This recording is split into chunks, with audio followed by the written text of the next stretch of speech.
Hello, welcome to a Friday night. It's the beginning of the weekend Mamemeister 10-minute mashup. Tonight's game, it's the first arcade game that I'm going to show you. It's Tehkan World Cup. This always appeared in arcades back in 1988, I think it was. It's not a bad game. I mean, I remember playing this in Bathgate. There's an arcade in Bathgate, which is just outside Edinburgh. One of the very few arcades actually in my area, and they had this. Now, what set this game apart from other football games of its time was the control system. It used a trackball, much like Missile Command, and you had to basically hit this trackball as hard as you could to control your player, and then obviously you could press the fire button to actually shoot. It was bloody hard. It was really difficult to play. And you got blisters upon blisters. It was a really painful game to actually play, and as a consequence I was shit at it. However, playing it under MAME, it's totally different because you're now using a joystick to control the movement, which kind of cheats a wee bit and actually turns into quite a playable game. So anyway, without much further ado of my wafflings, let's crack on. I used to love the sound in this, especially the digitised clap, which you'll hear. Hey. You can see that okay. Yeah, it looks alright. So here we go, I'll turn up nice and loud. Scotland versus Wales. Yeah, I mean, I'm thinking using the joystick here. Ah, damn it, I just noticed I'm controlling Wales rather than Scotland. Yeah, using the joystick, you're almost running at full speed. And it also almost makes the game unplayable to the point that it's just too easy.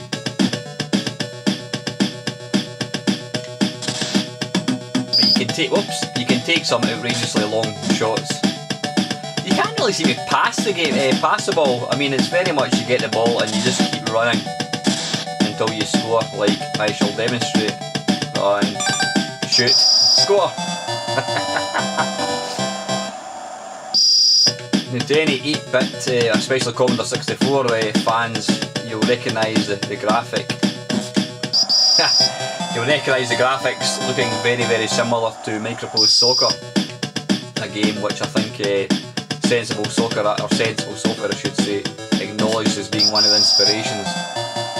Yeah, it's stupidly easy. I think the best score I've had at this is something like 23-0, because there's no sort of tackle button. You just basically yeah, there's no tackle button, you just basically run alongside the player to take the ball off him. As I say, this game it's not a crap game, it's quite a good fun game to play, but I say, using original hardware, it was bloody hard.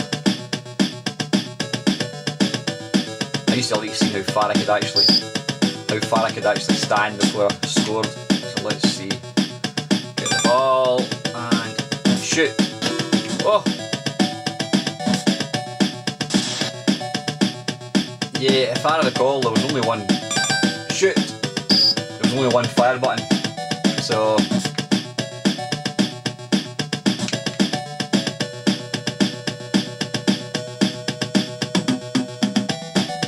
I like the wee bit coming up with the clap.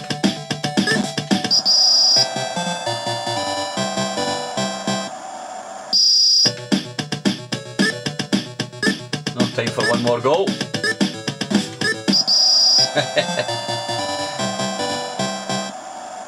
I've never actually won the cup. I think I've got to 4 rounds in. And what's that? 8-0. So it's now Wales versus England. Or is it Denmark with the Sweden with the blonde hair?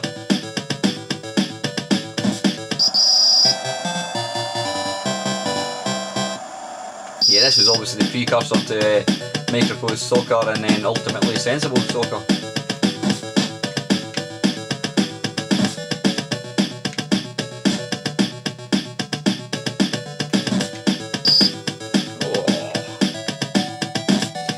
Funny, when I play this game, it just takes me right back to Bathgate, the years 1987, 1988, and I can just smell chips.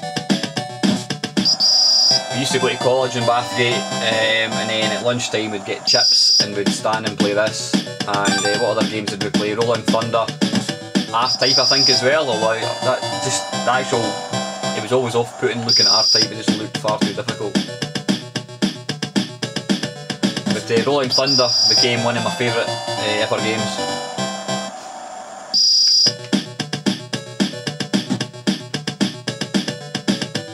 Funny thing is, this game never saw was never converted to anything. It was never converted to any home computers, consoles that I'm aware of.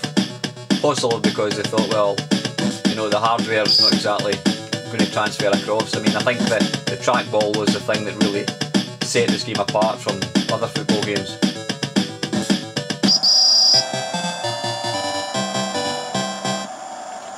"38 seconds to go, I think I won for another few goals yet."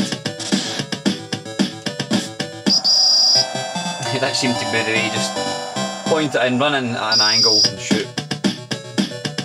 But it gets very difficult after level 4 I think it is, where the goalkeeper actually learns to save the ball as opposing to just dive like a plank of wood.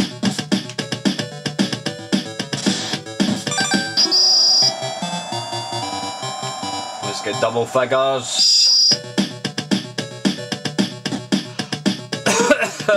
Oh, excuse me. Now you can probably see there when the ball goes out it says goal kick upside down. That's because there was also a 2-player option. One person stood at one side, one person stood at the other side obviously. 10 seconds, oh I've still got time for another goal. Still got time for a goal.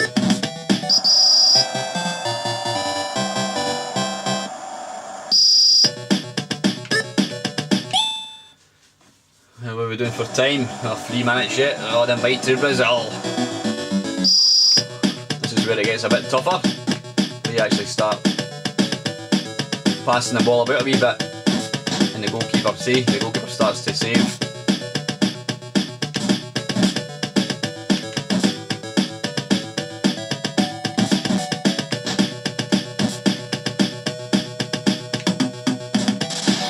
Come on, I'm still waiting for my wee favourite clap. So it goes. Oof. Coming up. No, moving up. Hey! Little snare drum.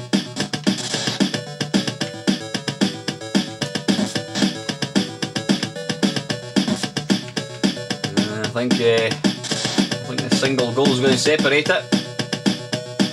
Coming up. Moving up. Yeah, I always liked the music of this game.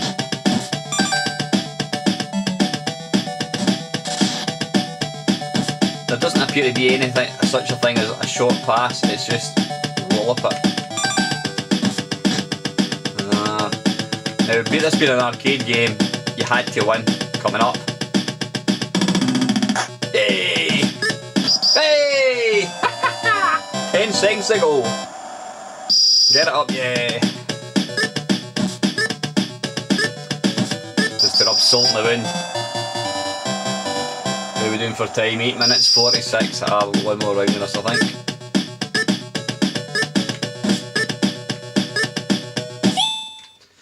That'll do. And it's apparently Scotland again. This is where it gets very, very difficult. You can see there the goalkeeper actually moves to save the ball.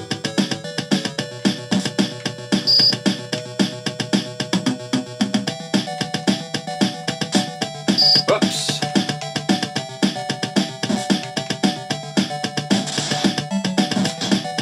Yeah, this was one of the few games out in arcade at the time that wasn't converted. Oh well, just in time, 30 seconds to go. 30 seconds of the video at least. See, he's cottoned on to my diagonal shots. I think it's all over.